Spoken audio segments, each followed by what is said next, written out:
Hello students, Hindi में हम एक चैप्टर कर रहे हैं जिसका एक्सप्लेनेशन कंप्लीट हुआ। आज हम उसकी एक्सरसाइज करेंगे। तो सबसे पहले ऊपर आपको चैप्टर का नाम, कवि का नाम, लेखक का नाम, जन्म डेट, उनकी मृत्यु डेट सब लिखनी है। तो इसके लेखक है मोहन राकेश। उनका जन्म हुआ था 1925 और उनकी मृत्यु हुई थी 1972 में। सबसे पहले हम करेंगे रिक्त स्थान की पूर्ति यानी कि फिलिंग द ब्लैंक्स। हरियाली का सपना डैश के फूल में बदल जाता है। तो इसका आंसर होगा कुहासे। हाँ, कुहासे याद रखना।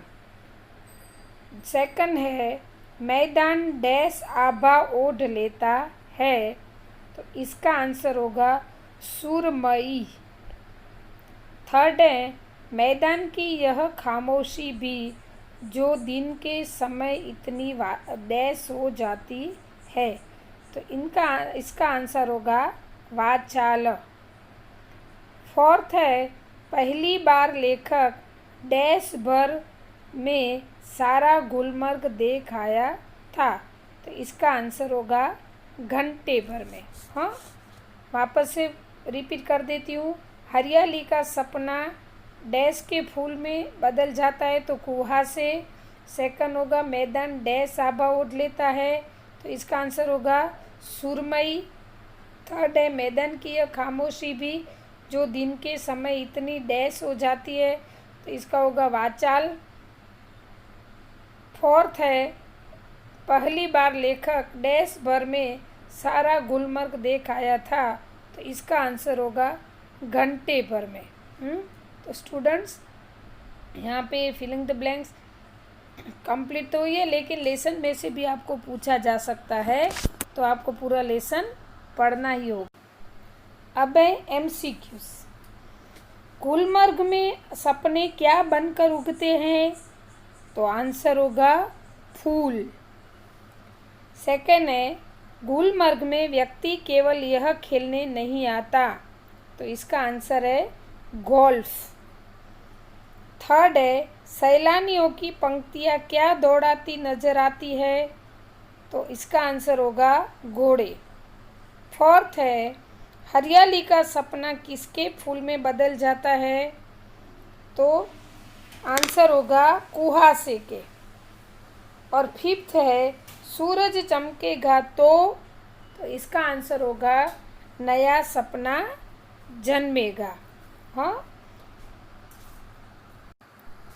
अब है वन लाइन आंसर यानी कि एक एक वाक्य में उत्तर। फर्स्ट है गुलमर्ग का भौगोलिक वातावरण कैसा है? तो इसका आंसर होगा गुलमर्ग ऊंचाई पर पहाड़ियों से घिरा हुआ ठंडा स्थान है। सेकंड है लेखक ने गुलमर्ग के साथ व्यक्ति की आत्मीयता बढ़ाने का क्या कारण बताया है? तो लेखक ने गुलमर्ग के आकर्षण को उसके साथ व्यक्ति की आत्मीयता बढ़ने का कारण बताया है। ये आंसर रिपीट करती हूँ। तो लेखक ने गुलमर्ग के आकर्षण को उसके साथ व्यक्ति की आत्मीयता बढ़ने का कारण बताया है। थर्ड है सैलानी कब और क्यों सिहर जाते हैं? तो इसका आंसर होगा कि बर्फबारी होने पर अत्यंत ठंडक हो जाने के कारण सैलानी सिहर जाते हैं। इसमें मैंने सिर्फ शॉर्ट में आंसर लिखा है, लेकिन मैं बोलती हूँ पूरा आंसर, तो आपको एग्ज़ाम में और बुक में पूरा ही लिखना है। तो बर्फबारी होने पर अत्यंत ठंडक हो जाने के कारण सैलानी सिहर जाते हैं। फोर्थ है खिड़की के पास खड़ा लेखक बरसाती घटा को देखकर किस बात की प्रतीक्षा करने लगा? तो इसका आंसर हुआ कि वह घटा उस तक पहुँचे और उसे अपने लपेट में ले। ये भी शॉर्ट में लिखा है, लेकिन आपको पूरा लिखना होगा। 5th नंबर है तूफान के एकाएक रुक जाने पर लेखक को कैसा अनुभव हुआ। तो इसका आंसर होगा कि तूफान के एकाएक रुक जाने पर लेखक को ऐसा अनुभव हुआ कि जैसे उनका दम घुटने लगा हो। वापस से रिपीट करती हूँ। तो तूफान के एकाएक रुक जाने पर लेखक को ऐसा अनुभव हुआ कि जैसे उनका दम घुटने लगा हो। 6th है लेखक को किस बात का अफसोस हुआ। तो इसका आंसर होगा कि लेखक को इस बात का अफसोस हुआ कि वह बरसाती घटा उसके बराबर न हो सकी।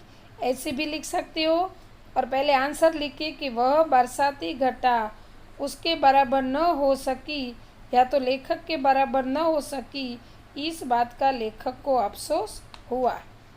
7th है लेखक ने गुलमर्ग की पगडंडियों के लिए क्या उपमा दी। तो इसका आंसर होगा लेखक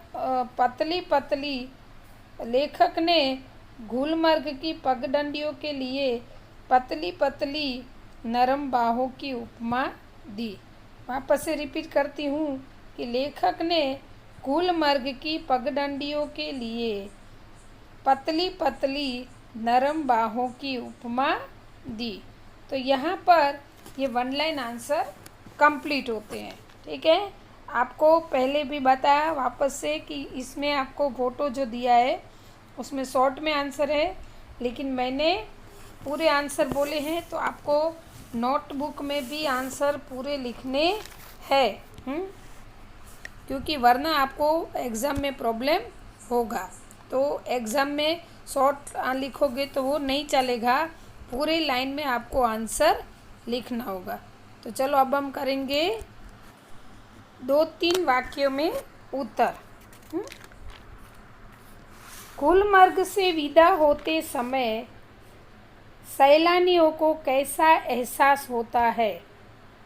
तो इसका आंसर है गुलमर्ग में रहते हुए सैलानियों को उससे गहरी आत्मीयता हो जाती है, इसलिए वहाँ से विदा लेते समय उन्हें अपने आप से बिछुड़ने का अनुभव होता है।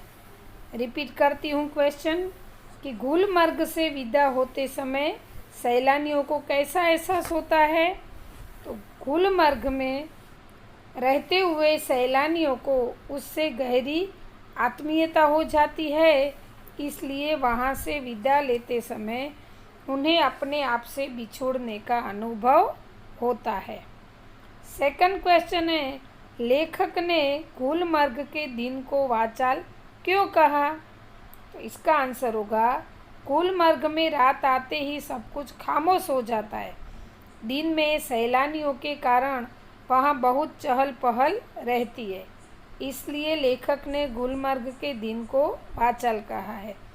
आंसर रिपीट करती हूँ कि गुलमर्ग में रात आते ही सब कुछ खामोश हो जाता है। दिन में सैलानियों के कारण वहाँ बहुत चहल पहल रहती है, इसलिए लेखक ने गुलमर्ग के दिन को वाचाल कहा है। नेक्स्ट क्वेश्चन है लेखक की प्रतीक्षा असफल क्यों हुई। तो इसका आंसर होगा लेखक तूफानी हवा के साथ आ रही बरसती घटा से गिर जाने की प्रतीक्षा कर रहे थे, लेकिन तूफान रुक जाने से घटा उन तक पहुंची नहीं, इसलिए लेखक की प्रतीक्षा असफल हुई। रिपीट करती हूँ कि लेखक तूफानी हवा के साथ आ रही बरसाती घटा से गिर जाने की प्रतीक्षा कर रहे थे, लेकिन तूफान रुक जाने से घटा उन तक नहीं पहुंची, इसलिए लेखक की प्रतीक्षा असफल हुई। तो यहाँ पर 2-3 लाइन आंसर कंप्लीट होते हैं। आज के वीडियो में हम लोगों ने MCQs, filling the blanks, 1 line answer and 2-3 line answer ये कंप्लीट किए हैं एक्सरसाइज के। नेक्स्ट वीडियो में आपको 4-5 लाइन आंसर और दूसरा कुछ एक्स्ट्रा वर्क आएगा जो आपको कंपलसरी बुक में लिखना है। तो ये वीडियो यहाँ पे पूर्ण होता है। ठीक है, अस्तु।